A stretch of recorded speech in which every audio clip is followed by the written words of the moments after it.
He had everything, a beautiful wife, a six-figure job, a house with glass windows and ocean views, and yet he couldn't sleep.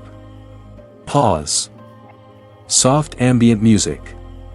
Fade in the voice. You know that feeling, that moment when everything looks perfect on the outside, but something's missing on the inside.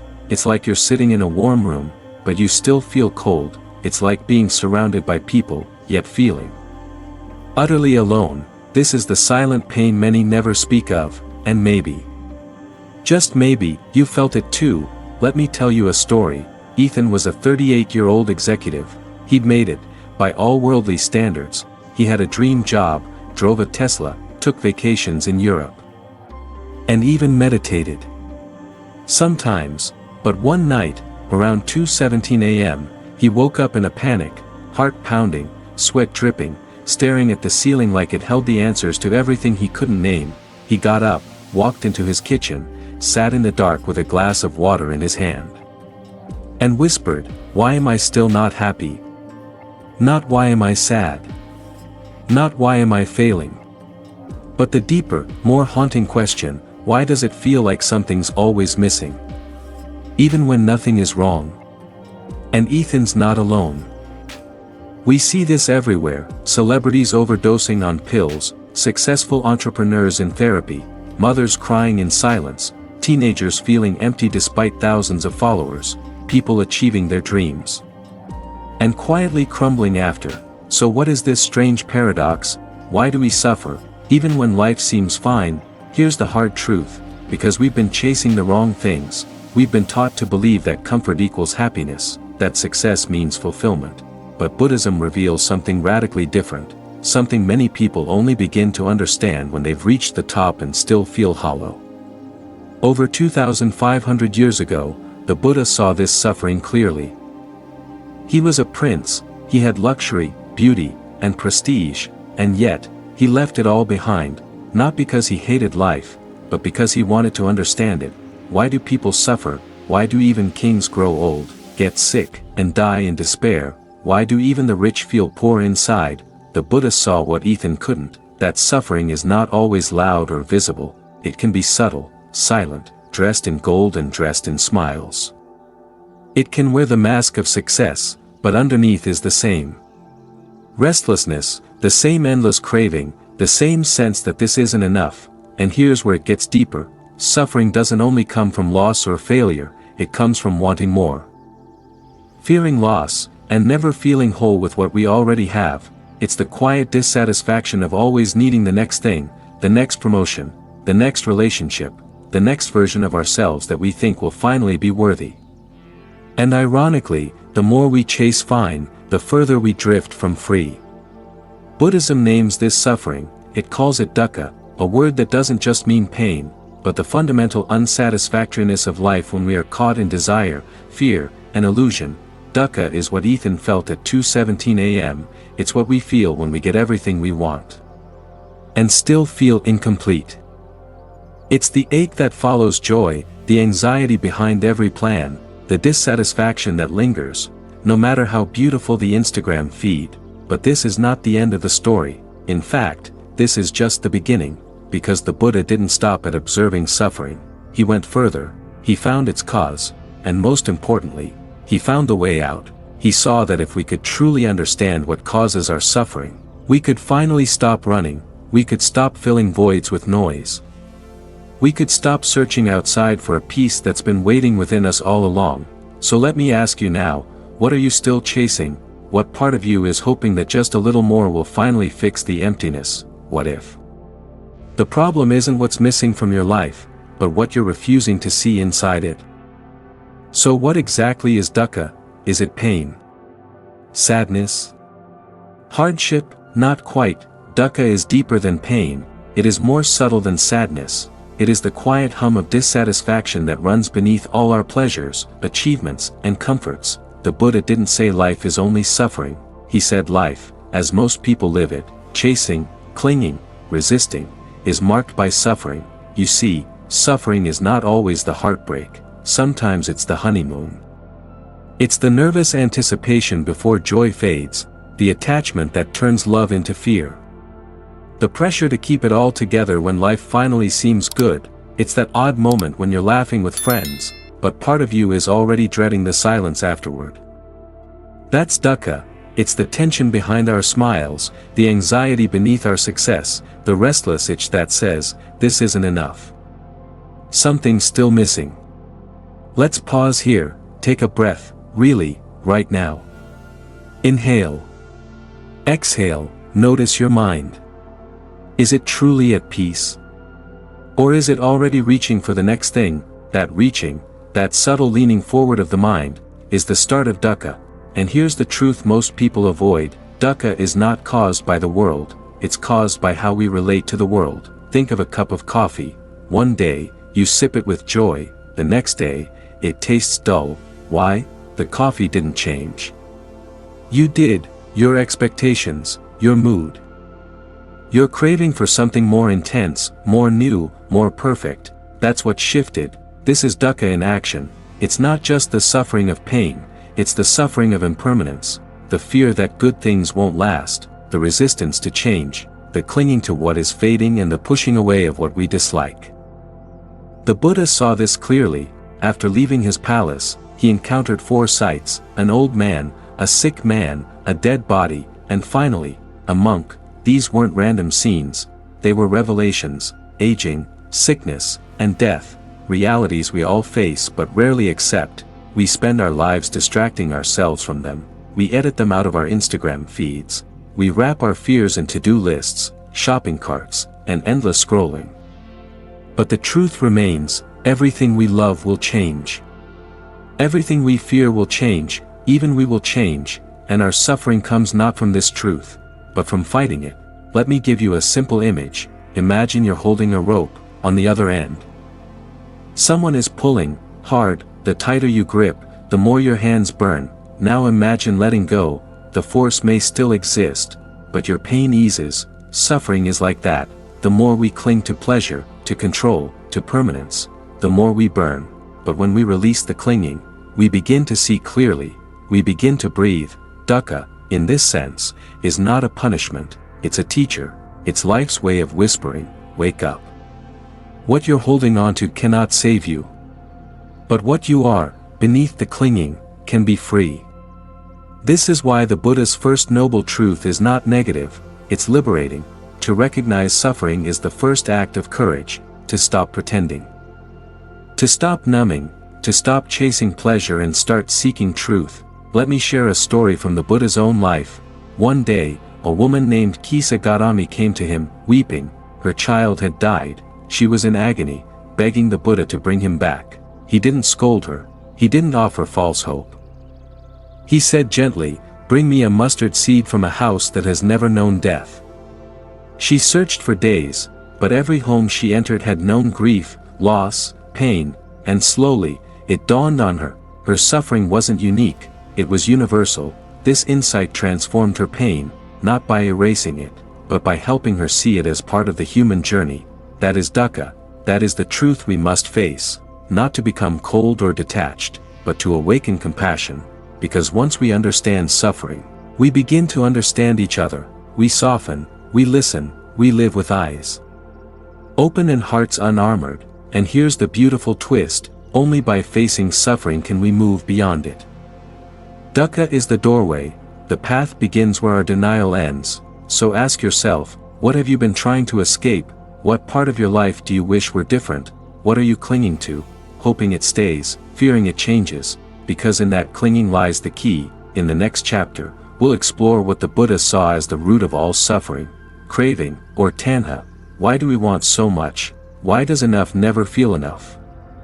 We'll dive into this thirst, the one that drives our world and drains our spirit. But for now, let this land in your heart: suffering is not the enemy, it is a mirror, and if you dare to look into it, you may just begin to see who you really are. If suffering is the fire, then craving is the spark that lights it. In Pali, the Buddha called it tanha, which literally means thirst. Not a thirst for water, but a thirst that lives deep in the mind, a thirst for more pleasure, more comfort, more certainty, more of what we like, less of what we don't. And this thirst, subtle as it may seem, is the root of dukkha. Let me tell you a story. There was once a man who fell in love with a beautiful lotus. Every morning, he would walk to the lake just to see it bloom. It became his joy, his peace, his world. But one day, the lotus didn't open, the weather had changed, the man panicked. He stayed by the lake, angry. Heartbroken, "Why won't you bloom?" he cried. What he didn't realize is that he wasn't in love with the lotus, he was in love with what it gave him, the feeling, the comfort, the control. This is craving. We don't crave things, we crave feelings, we crave control, permanence, and emotional certainty. But life doesn't work that way. Lotuses bloom and wither, moments pass, people change, emotions shift, yet we cling, and that clinging becomes our suffering. In Buddhist teachings, craving shows up in three main forms. 1. Kama tanha, craving for sense pleasures, the delicious taste, the perfect partner, the thrill of success. 2. Bhava tanha, craving for becoming, the desire to be someone, to build an identity, to become enough. 3. Vibhava tanha, craving for non-existence, the urge to numb out, escape pain, disappear from what hurts. Each of these thirsts pulls at our mind, whispers lies. If you just get this one thing, then you'll be happy. If you just achieve that, the pain will stop. But every time we feed the craving, it grows stronger. It's like drinking salty water. The more you drink, the thirstier you become. Let's pause again, just like we did in the last chapter. Take a breath. Now ask yourself, what are you craving right now?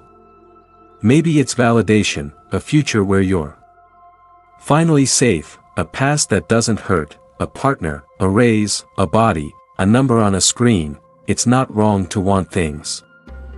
The problem is when wanting becomes needing, and needing becomes clinging, because craving distorts reality. It makes us chase mirages, thinking they'll quench our thirst, and worse, it makes us resist what is. We reject the present moment because we've already decided it's not good enough. But the Buddha pointed to a radical truth: from craving arises suffering. From the cessation of craving, suffering ceases. Simple. Profound. Liberating.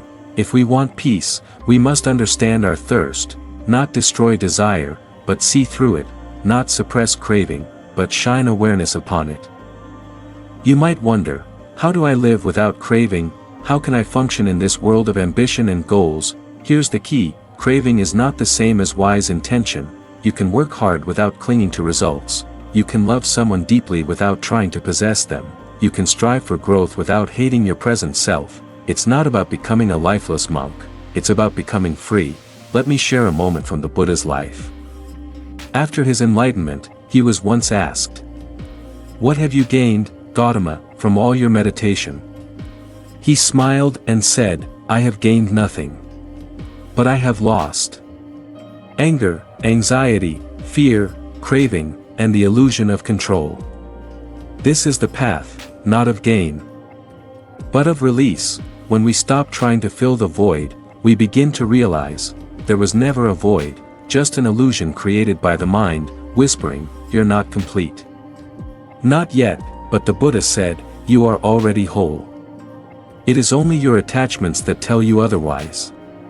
So how do we begin to let go? Not by force, not by guilt, but by seeing the nature of craving, watching it arise and pass like clouds in the sky, noticing the moment we reach for something outside ourselves and asking, is this true nourishment? Or just habit? This awareness is powerful, because in the very moment we see craving, it begins to dissolve. It's like waking up from a dream.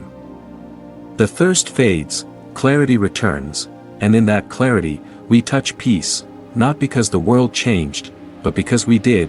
We dropped the rope, we stopped chasing, and for a brief, beautiful moment, we simply were present, whole, awake. If suffering is real, if craving is the root, then what now? Do we just accept a life of endless chasing, moments of pleasure followed by the inevitable crash? The Buddha said no, and this is the turning point of the entire Dharma. There is a way out. This truth is called Nirodha, the cessation of suffering. It's not just an escape. It's not denial. It's not numbness, it's freedom. Imagine, just for a moment, the space between breaths, the stillness before the next thought, the silence before the next craving stirs. That space is Nirodha. Let me tell you a story. There was once a monk who lived in the forest. Every morning, he sat by a stream, watching the water flow. One day, a traveler passed by and asked him, "What are you doing just sitting here?" The monk smiled and said, "I'm watching the river let go." "Let go of what?" the traveler asked. The monk replied, "Of everything. It doesn't cling to the rocks, the leaves, or the dirt. It just flows." The traveler scoffed, "And what does that have to do with suffering?" The monk said, "When I learned to let go like the river, I stopped drowning." That's Nirodha. It is not a distant heaven. It is not something reserved for saints or sages. It is a living possibility, for you, right here, right now. The Buddha didn't teach suffering to make us feel hopeless, he taught it to show us the doorway. Because only by seeing the truth can we walk the path. Just as the ocean has but one taste, the taste of salt, the Buddha said, so does my teaching have but one taste, the taste of freedom. So what does this freedom actually feel like? It's not about floating above life, it's about being in the middle of it, and no longer being ruled by it. You still feel emotions, you still face challenges, but they don't own you anymore. You experience anger, but it doesn't define you. You feel sadness, but it doesn't consume you. You face desire, but it doesn't control you. The chains are still there, but they're unlocked. This isn't fantasy, this is the fruit of insight, because once you truly see that everything you chase is impermanent, you start to lose interest in chasing. You realize, nothing out there will ever be enough, and in that realization, something unexpected happens. You stop grasping, you soften, you open, and what flows in is peace. Now, let's be clear, Nirodha doesn't mean becoming a rock, without feelings or passion. It means no longer being enslaved by them. There's a famous story in the Buddhist tradition about two arrows. The first arrow is pain, the second arrow is our reaction to that pain, our resistance, our craving, our stories. You can't always avoid the first arrow, but the second, that's optional. Nirodha is the moment you drop the second arrow. It's the shift from "why is this happening to me?" to "ah, this is happening. Let me be with it." No judgment. No war. Just presence. But here's the hard truth. We can't force our way into this peace. We can't fake Nirodha. We have to walk into it, gently. Patiently. Daily. And how? That's what the Buddha offered next. A path, a clear, practical, human path, rooted not in belief, but in experience. He called it the Noble Eightfold Path. 8 steps to freedom. 8 practices that water the seeds of Nirodha in your life. We'll dive into that fully in the next chapter, but for now, I invite you to reflect. What might your life feel like if you no longer clung to anything? Not your job title, not your fears, not your successes or failures, not even your thoughts. What would remain? Only this breath, this moment, this peace, and in that simplicity is liberation. So, we've seen the truth of suffering, the root of craving, and the possibility of freedom. Now the question is, how do we actually walk out of suffering and into peace? The Buddha's answer. The Noble Eightfold Path, an ancient yet timeless guide, laid out like 8 stepping stones across the river of suffering. Picture this, each step is a practice, a skill, a way of being. Taken together, they lead you to inner freedom. Let's walk these steps, one by one. Step 1, right view, samadhi. Everything begins with seeing clearly. Right view means understanding the 4 noble truths we've discussed. It's the lens through which you perceive the world, not through illusions or desires, but with clarity.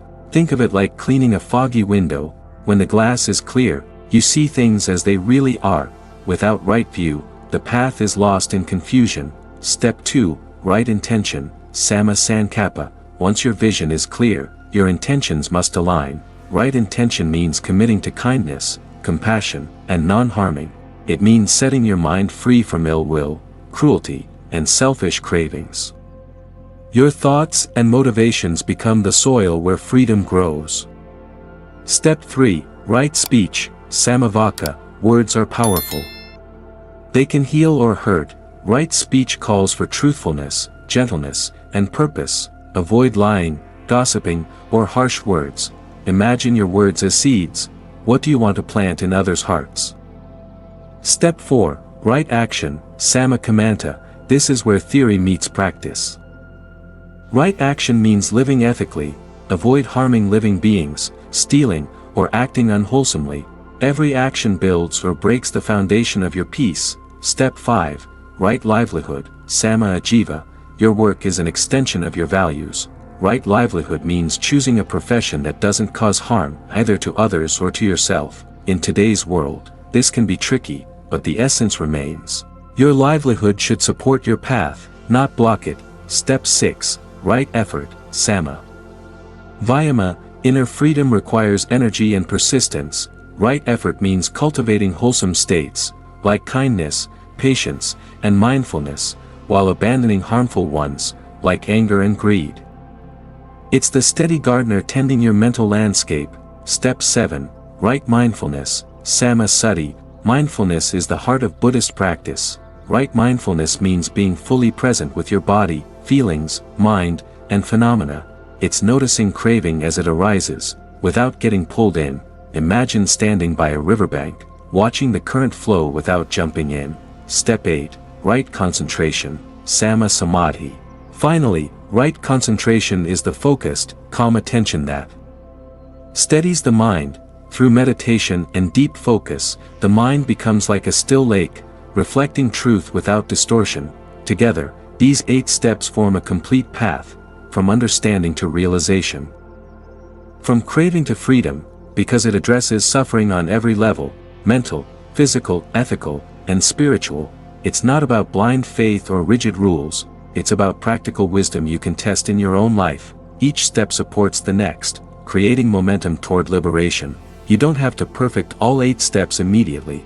The path is a journey, not a race. Some days you may practice mindfulness effortlessly. Other days, your speech might slip, or your intentions waver. That's okay. The Buddha's teaching is about compassion, starting with yourself. It's about returning again and again to the path, learning and growing. The magic of the Noble Eightfold Path is that it's not confined to monasteries or meditation halls. You can live it in your work, in your relationships, in the smallest moments. When you catch yourself reacting in anger, pause and choose right speech. When craving pulls you toward distraction, return to right mindfulness. Over time, these small acts build a life rooted in freedom. What step calls to you right now? Which one feels natural? Which one feels like a challenge? Remember, the journey to freedom is personal and unique. There is no one-size-fits-all. There is only your path. We have walked through the truths of suffering and the path that leads to freedom, but now a vital question arises. How do we live these teachings in the real world, where life is messy, unpredictable, and often chaotic? This is where many stumble, because Buddhism is often seen as something distant, a quiet meditation hall or a mountain retreat. But the Dharma, the Buddha's teachings, are not meant to be tucked away, they are meant to be lived. Right here. Right now, in the midst of work deadlines, family conflicts, traffic jams, and all the little frustrations of daily life, mindfulness is not just sitting still in meditation, it is being awake to each moment, no matter how ordinary or difficult.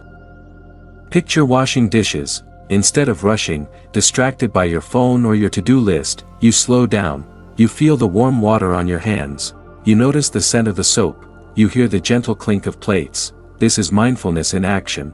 It may seem simple, but it's revolutionary, because it takes you out of autopilot, the mode where suffering thrives, and into presence. One of the greatest gifts of the Dharma is learning to pause. When your boss yells at you, or your child throws a tantrum, your first instinct might be to lash back.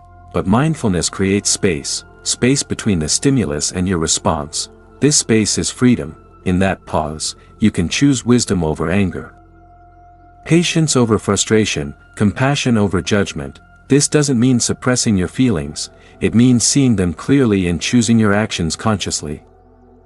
Suffering is often tangled up in our relationships, with partners, friends, family, and co-workers. The Buddha taught that all beings want happiness and wish to avoid suffering. When we remember this, it changes how we see others. Instead of blaming or resenting, we can respond with compassion. Compassion doesn't mean agreeing with everything or tolerating abuse. It means holding others with kindness and understanding. Even when it's hard, this is a radical act of freedom. It breaks the chains of anger and separation. The ethical precepts of Buddhism, such as non-harming, truthfulness, and generosity, are the foundation of daily practice. They guide us to live with integrity. In practice, this means making choices aligned with these values, even when it's inconvenient or costly. It's choosing honesty over deception, generosity over greed, kindness over indifference. These small choices create a ripple effect, transforming not only your life but the world around you. Life will always have challenges, loss, illness, uncertainty. The Dharma does not promise to erase pain. Instead, it offers a new way to relate to it. Through mindfulness and wisdom, we learn to hold difficulties with equanimity, a balanced mind that neither clings nor rejects. This balanced mind is like a sturdy tree weathering the storm, flexible yet rooted. Living the Dharma is not about perfection, it's a daily commitment to return to awareness, compassion, and integrity. Some days will be easier, others will be harder. That's the nature of the path. The Buddha said, an insincere faith will not lead to awakening, but a sincere faith and effort will. So keep walking. Keep trying. Keep opening your heart. Ask yourself, how can I bring more mindfulness into my daily routine? In what ways can I respond with compassion instead of reaction? What small ethical choices can I make today that align with my values? How can I face difficulties with more balance and grace? The answers are inside you, and each small step creates momentum toward true freedom. As we come to the close of this journey together, there is one truth I want you to hold close to your heart. You are not broken. In a world that often tells us we are flawed, incomplete, or not enough, the Buddha's teaching offers a radical alternative. You are awakening. Every moment of suffering, every challenge you face, is an invitation to wake up, to see deeply, to transform, and to grow. The journey out of suffering is not a path of punishment or perfection, it's a path of gentle awakening, a gradual unfolding of wisdom and compassion. Remember, the Buddha did not say you must be perfect to walk the path. He said you must start, and starting, even in the smallest way, is powerful. Each mindful breath, each compassionate act, each moment of presence, they are all sparks lighting your way. Freedom is not somewhere out there, it's not a destination you must reach, but a state you cultivate. It is the freedom to be present with life as it is, the freedom to respond with kindness instead of fear, the freedom to see yourself and others clearly, without illusion. You are capable of this freedom. You already possess the seeds of awakening. The path will have ups and downs. You will face setbacks and moments of doubt. That's natural. That's human, but keep walking, with courage when the road feels hard, and compassion, especially for yourself, when you stumble. Because every step forward is a victory. Thank you for spending this time exploring the truth of suffering and the way out with me. If this teaching resonated with you, please consider liking this video, sharing it with someone who might benefit, and subscribing to our channel, Zen Buddhism Wisdom, for more teachings to support your awakening. Your engagement helps this message reach others who are seeking peace and freedom. I'd love to hear from you. What was your biggest takeaway from this video? How are you inspired to bring the Dharma into your life? Please leave your thoughts and questions in the comments below. Your voice matters, and we can learn from each other on this path. You are not alone, you are not broken, you are awakening. May your journey be filled with light, love, and deep peace. Thank you for being here.